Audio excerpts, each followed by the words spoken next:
World cricket ने शोएब अख्तर की रफ्तार देखी, लेकिन इस रफ्तार के पीछे की क्या कहानी है, इसका राज खोलती है उनकी किताब कंट्रोवर्शियली योर्स।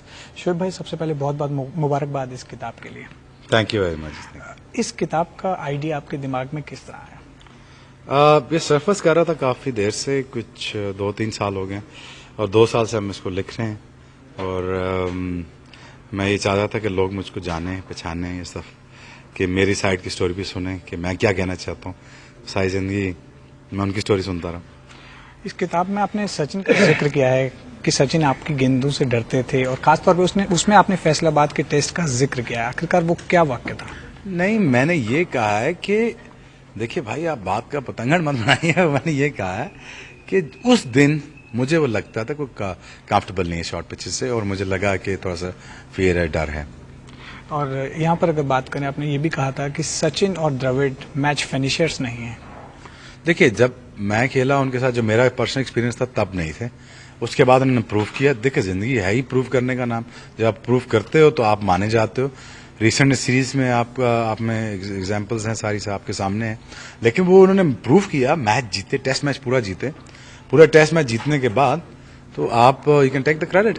लेकिन ये नहीं होता कि जब मैं अपने एक्सपीरियंस की बात करूं, जो मैं खेला था तो तब ये था, तब मेरे ऐसे कोई टेस्ट मैच याद नहीं आते जो बड़ा 150 हुआ, 200 हुआ तो मैच जीत क्यों।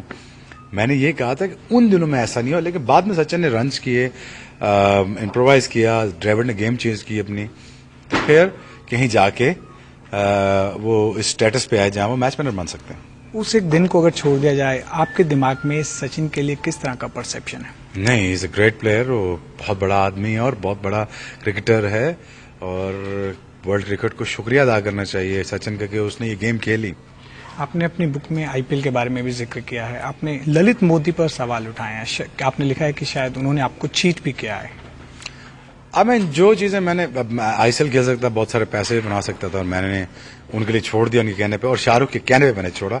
और मोस्ट जो रीजन थी ना, वो सौरव गंगुली थी, जिसकी वजह से मैं आईपीएल में आया। मैंने गंगुली से भी कहा था, शाहरुख भी कहा था, मैं नहीं खेलना चाहता, उनके जाने दीजिए, लेकिन फिर भी मुझे मना के वापस ले आए।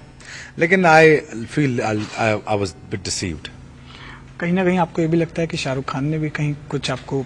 नहीं, ऐसा कुछ भी नहीं। शाहरुख ने मेरी बड़ी अच्छी लुक आफ्टर की है और उसने बड़ा ख्याल रखा है मेरा, और मुझे कभी डिसीव करने की कोशिश नहीं की। लेकिन हालात ऐसे बन गए कुछ उसके बाद कि शाहरुख ऑब्वियसली क्रिकेटर तो है नहीं। जो उसको गोरे ने बताया, समझाया, जॉन बुकैनन ने, तो उसने वही करना था। तो आई थिंक मेरा ख्याल है more blame on John Buchanan than Shahrukh Khan. आखिरकार हर कोई ये जानना चाहता है कि आपकी स्पीड का क्या राज है। क्या कहीं ना कहीं आपने बुक में इस बात का जिक्र किया? अगर नहीं भी किया तो क्या राज था? स्पीड तो नेचुरल थी मेरी, right from the day one. मैं तो बचपन से जब बॉलिंग करता था तब भी तेजी करता था। तो आई थिंक स्पीड तो नेचुरल थी और उसमें कभी मैंने कोई ऐसी चीज, अगर आप कहने का मकसद है मैंने कोई चीज यूज की एंडोर्स करने के लिए, नहीं। और बॉल टेम्परिंग? नहीं, बॉल टेम्परिंग देखिए, हम नाखून यूज करते रहे, जेबेज यूज करते रहे, ऑल आवर लाइफ। सचिन भी मिट्टी यूज करता रहे। सो जिसको जो हाथ लगा उसने वो किया। और यहाँ से अगर हटकर थोड़ी सी बात की जाए पाकिस्तान के क्रिकेट की, आप मौजूदा क्रिकेट को किस हालात में देखते हैं? देखिए, मैं ये समझता हूँ कि T20 के आने से लोगों की जेबें तो ठीक भर गई, लेकिन क्रिकेट का पेट नहीं भरेगा इससे और क्रिकेट स्ट्रगल करेगी। और इसी क्राइटेरिया का अगर आईपीएल के आन रखा गया या उसको ही क्राइटेरिया बनाया गया तो फिर इंडियन क्रिकेट के लिए बहुत मुश्किल हो जाएगा। यहाँ तो चलो जीत जाएंगे, लेकिन बाहर जाके जीतना फिर बहुत मुश्किल हो जाएगी। आपको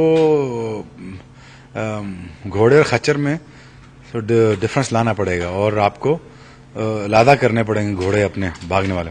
अपनी किताब में आपने कुछ कंट्रोवर्सीज का भी जिक्र किया, जिसमें आपने कहा है कि आपका करियर स्पॉइल, आपका करियर स्पॉइल करने में कई लोगों का हाथ रहा है। नहीं, देखिए, मैं किसी को किताब में लिख के क्रिटिसाइज या ब्लेम नहीं कर रहा, मैं आपको वजूहात बता रहा हूँ। वजह क्या है उसमें, यह है कि हर मोड़ पे बहुत सारे नालायक लोग खड़े रहे, जिनकी वजह से पाकिस्तान क्रिकेट को सफर करना पड़ा। ये भी बात आप जानते भी हो। और इसी तरह ही मैच फिक्सिंग के जो केस हुए वो भी आउट ऑफ प्रोपोर्शंस हुए, उस पे भी बोर्ड की गलतियां हैं, हैंडलिंग में गलतियां हैं, सिक्योरिटी पे गलतियां हैं, श्रीलंकन सिक्योरिटी टीम की सिक्योरिटी पे गलतियां हैं। गलतियां तो है ना, बोर्ड के अंदर गलतियां हैं, लड़कों में भी गलतियां हैं। सो मैंने उन वजूहात के बारे में बात की जिनकी वजह से हमारे ना सिर्फ मैं खराब हुआ और 7-8 ऐसे प्लेयर थे जो खराब हुए, मैं अकेला नहीं था।